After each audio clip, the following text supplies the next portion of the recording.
the Institute for Art and Olfaction is in Los Angeles, which is super cool for me because I'm a Los Angelino. Yay.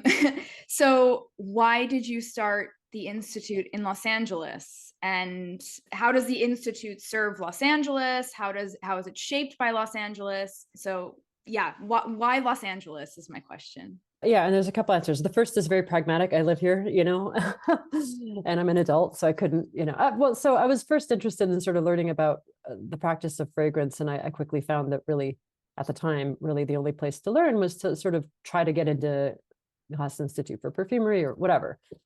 And that just didn't seem feasible. And then on top of that, LA presented itself as a viable option, not just because I live here and I like it, but also because it is so unreached by the fragrance industry. It's the edge of the Eurocentric world, And also, LA is a highly diverse and unique sort of mix of cultures that aren't, I don't think, represented in fragrance, or haven't been up until fairly recently.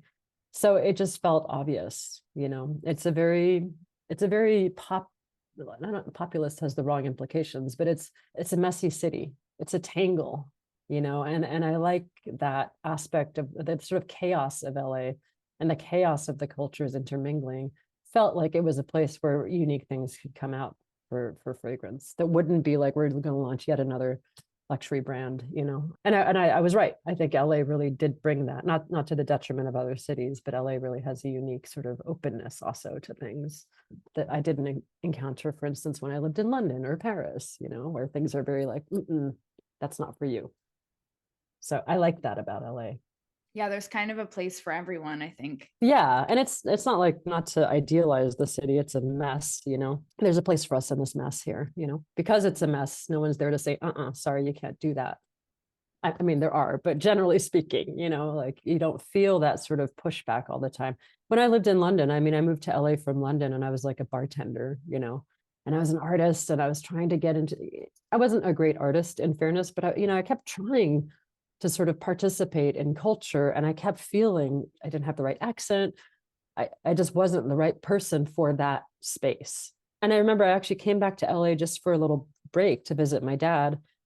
And I got in from London, and the morning I got back, 5 a.m, because I was jet lagged, I sat at this cafe on Sunset Boulevard. And I just remember feeling like, wow, this is so chill and so easy. And why suffer? Why suffer in this world? Why be in a place where no one wants you? Just go to a place where people don't care. Like I didn't have the constitution for these sort of exclusionary cultures, or my place in these exclusionary cultures. So it felt right. Is there anything in the Institute or in the maybe foundations of it that you really feel is Los Angeles, like that, or that has been shaped in a way? Yeah. Like you feel, okay, this is really something that would only happen in Los Angeles, or the Institute was really shaped by the city in this way, or I've left a mark in this part of Los Angeles using the Institute, or something like this. Like, I know that you've worked with a lot of museums in the area. So do you think you've added like a olfactory identity to Los Angeles? I mean, I hope so. I mean, certainly the culture around scent here has grown since I started the Institute. And I don't know if that's because of the Institute or concurrent to, or so I don't know, but I certainly hope there's been an impact to the city. I do think that there's a lot of scent community here and a lot of artists actually working with scent, which is really cool, sort of in their own way, not trying to fit into the sort of museum structures and all that.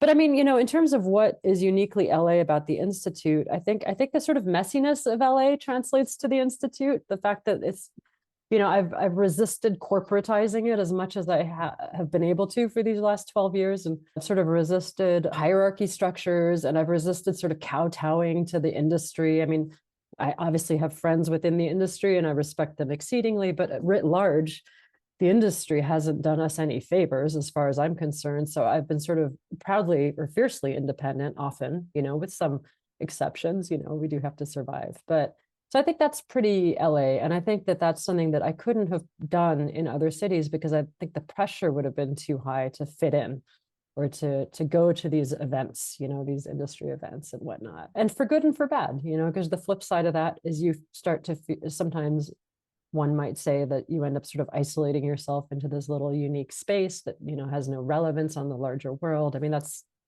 the stuff I think about at 3 a.m. when I can't sleep. But generally speaking, it's been a happy experience, in a way that I think is nice, that you can be successful at something and you can also be happy and also not be a jerk, like you can be happy and successful and not be a jerk.